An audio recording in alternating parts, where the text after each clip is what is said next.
नमस्कार मित्रों, मैं आचार्य प्रमोद उपाध्याय संतान से जुड़े हुए इस विशेष कार्यक्रम में आप सभी का हार्दिक स्वागत करता हूं। मित्रों, विवाह के बाद प्रत्येक दंपति यानी कि हर पति पत्नी चाहता है कि उसके घर में भी संतान हो, या फिर उसका पूरा परिवार इस बात की चाहत रखता है कि उसके घर में भी संतान की किलकारी सुनाई दे। लेकिन कई बार ऐसा होता है कि विवाह के कई वर्ष बीत जाते हैं और कई वर्ष बीतने के बाद भी संतान घर में उत्पत्ति नहीं होती है, जिससे घर में चिंताएं नित्य निरंतर बढ़ती रहती है।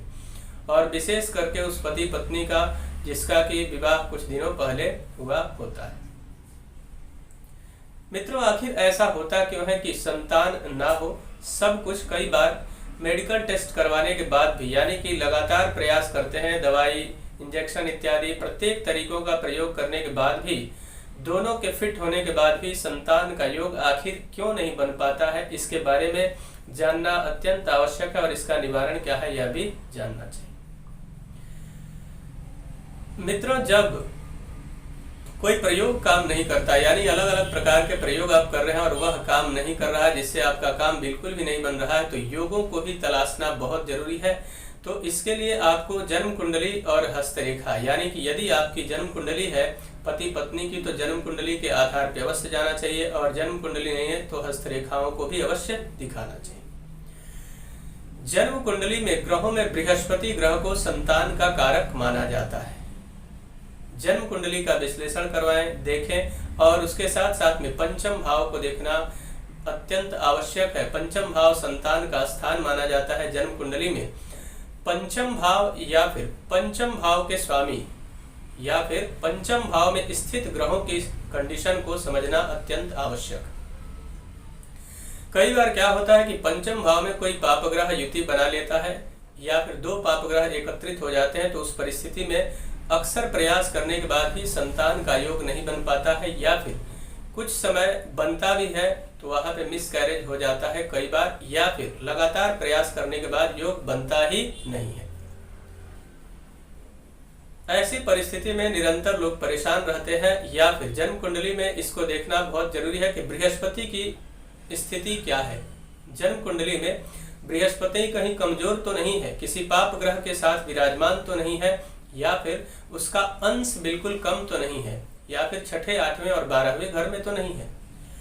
बृहस्पति ग्रह को देखें और बृहस्पति से जुड़े हुए उपाय को करें, या फिर महादशा अंतरदशा जिस ग्रह की चल रही है उसकी भी अवस्था को देखें और साथ साथ में उससे जुड़े उपाय भी करना अत्यंत लाभदायक रहेगा।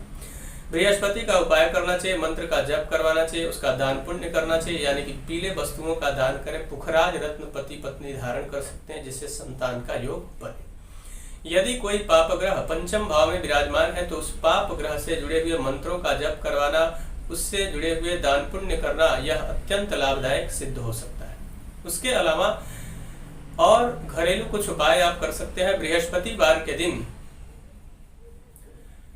आपको गाय को प्रथम जब आप भोजन बनाते हैं तो पहली जो रोटी होती है उसमें घी लगाकर, और घी लगाने के बाद उसमें गुड़ रख लें और गुड़ रखकर उसे लपेट दें, और लपेटने के बाद पति पत्नी दोनों कम से कम 21 गुरुवार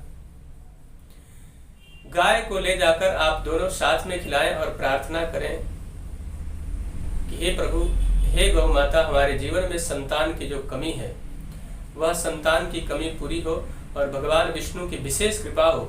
गौ सेवा से बड़ा कोई सेवा नहीं है इस दुनिया में, लेकिन शर्त एक ही है कि आप पूरे श्रद्धा एवं विश्वास के साथ उपाय को करें। पूरे श्रद्धा एवं विश्वास के साथ किया हुआ उपाय निश्चित तौर पर आपको लाभ देता ही देता है। गुरुवार के दिन केले के वृक्ष में भगवान विष्णु का आवाहन करके उनका पूजन करें। उसके अलावा आप अपने घर में भगवान बालकृष्ण की मूर्ति को विराजमान कर सकते हैं और बालकृष्ण की मूर्ति की सेवा करनी चाहिए। बालकृष्ण भगवान का सेवा करें और पूजा पाठ करें, और पूजा पाठ करने के बाद पूरे श्रद्धा और विश्वास के साथ संतान गोपाल मंत्र का जप करें, या फिर गोपाल सहस्त्र नाम स्तोत्र का पाठ करें। संतान गोपाल जो मंत्र है उसको मैं बता देता हूँ।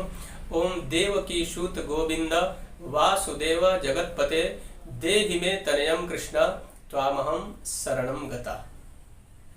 यह जो संतान गोपाल मंत्र है, यह बड़ा ही सिद्ध मंत्र है अपने आप में, और अगर इसको पूरे श्रद्धा और विश्वास को अनुष्ठान किया जाता है पीले वस्त्र धारण करके, और प्रतिदिन पति या पत्नी दोनों में से कोई भी भगवान बालकृष्ण की सेवा करे, मिश्री का भोग भगवान को लगाए और पूरे श्रद्धा विश्वास के साथ इस मंत्र का जप करता है, तो निश्चित तौर पर भगवान की कृपा होगी, तो संतान की उत्पत्ति होना तय है।